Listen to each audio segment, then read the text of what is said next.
Wala nang maraming paligoy-ligoy pa, diretso sa punto na.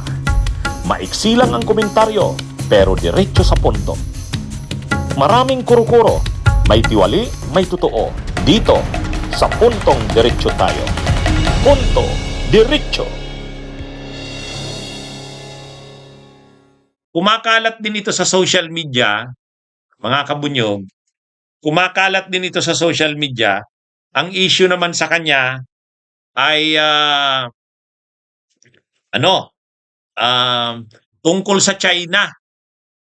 Tungkol sa China. Ano naman ang kahihiyan na kinakaharap niya ngayon?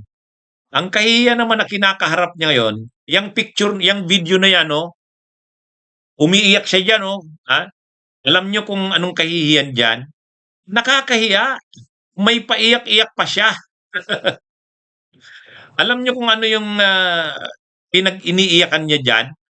Nagsalita siya sa isang forum o isang pagtitipon sa China. Imbitado yata siya doon.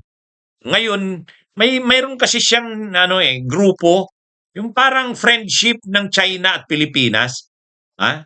Negosyante ito, si Lambino. Ngayon pagdating doon, sa forum, nagsalita siya, binigay sa kanya yung mic. Ang sinabi niya, naiiyak daw siya, nalulungkot siya, na pwedeng ang Pilipinas ngayon ay maging battleground ng labanan. O siyempre, yung sinasabi niyang labanan ng Amerika at ng China. Tapos sabi niya, nalulungkot din siya na marami daw sa Pilipinas ang xenophobia. Ang ibig sabihin ng xenophobia, galit sa China, yung nangingibabaw daw sa mga Pilipino, yung galit sa China, sa mga inchik. If we are going to take a look at this situation between the Philippines and China, there is one country that has played a significant role in, promoting or destroying this relationship. We are being branded as that. There is very strong xenophobia in the Philippines.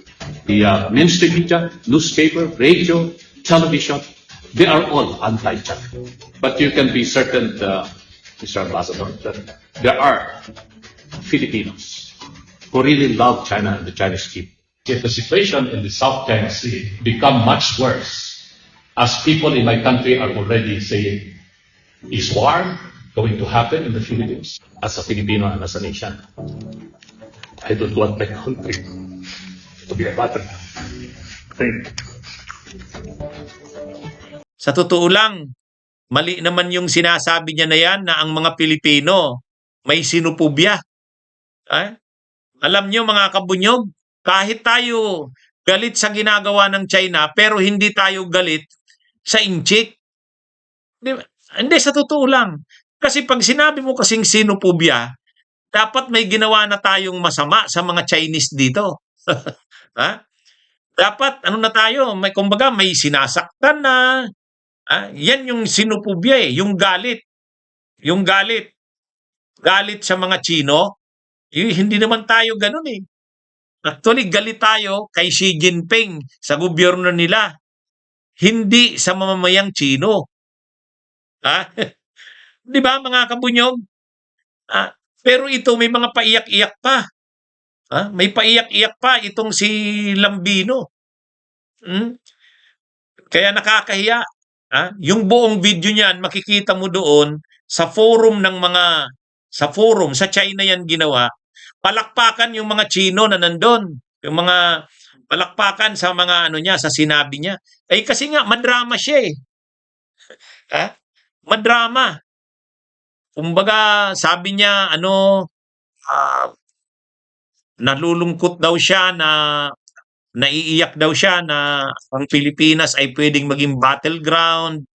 Tapos, nalulungkot siya, nahihiya siya na sa Pilipinas ngayon, malawak ang sinupubya. Galit ang mamamayang Pilipino sa ginagawa ng China, sa ginagawa ni Xi Jinping at ng gobyerno ng China dahil sa pangkakamkam ng teritoryo ng Pilipinas. Tama lang yun. Pero hindi tayo galit sa mamamayang Chino. at tayo ay responsabling mamamayan. Ha? Hindi totoo yung sinasabi niya na mayroon tayong sinofobia, yung galit sa mamamayang Chino. Hindi tayo. Kasi kung galit tayo, siguro may mga sinasaktan ng Chinese dito sa Pilipinas. Hindi naman, bakit tinuturo ba natin sa ating mga kababayan na gantihan ang China? Sa pagganti natin sa China, sakta natin ang mga Chinese dito? Wala tayong ganun. Kaya nakakahiya, ang totoo, nakakahiya itong si Lambino. Yang video na yan kumakalat eh. Itong si Lambino, tao ito ni Gloria Arroyo. Alam nyo noon, mayroong pinag-aaralan sa kami, sa law. Ito yung nagsulong noon ng tiyatya. Noong panahon, ito yung nagsulong ng mga perma, yung nung panahon gusto nilang amyendahan ang konstitusyon kasi tao ito ni Gloria eh. Tao ito ni Gloria Arroyo. Gusto nilang amyendahan ang konstitusyon. Oh, ito yung nanguna noon, itong si Lambino. Kaya lang siyempre hindi naman nagtagumpay yung yung tiyatya na sinulong niyan. Tapos ngayon, Duterte na yan. Duterte. At sa ilalim ni Duterte, naging ito yata yung chairman ng Basis Conversion Development Authority, kung hindi tayo nagkakamali. Basta mataas na official ito nung panahon ni Duterte. Itong si Lambino. Kaya lang, bakit natin to pinag-uusapan ngayon? Ay kasi nga, may kumakalat sa social media na may kumakalat na picture, na video niya na may mga paiyak-iyak pa, nagsusori sa China, sa ginagawa daw sa ating bansa, tapos nalulungkot daw siya na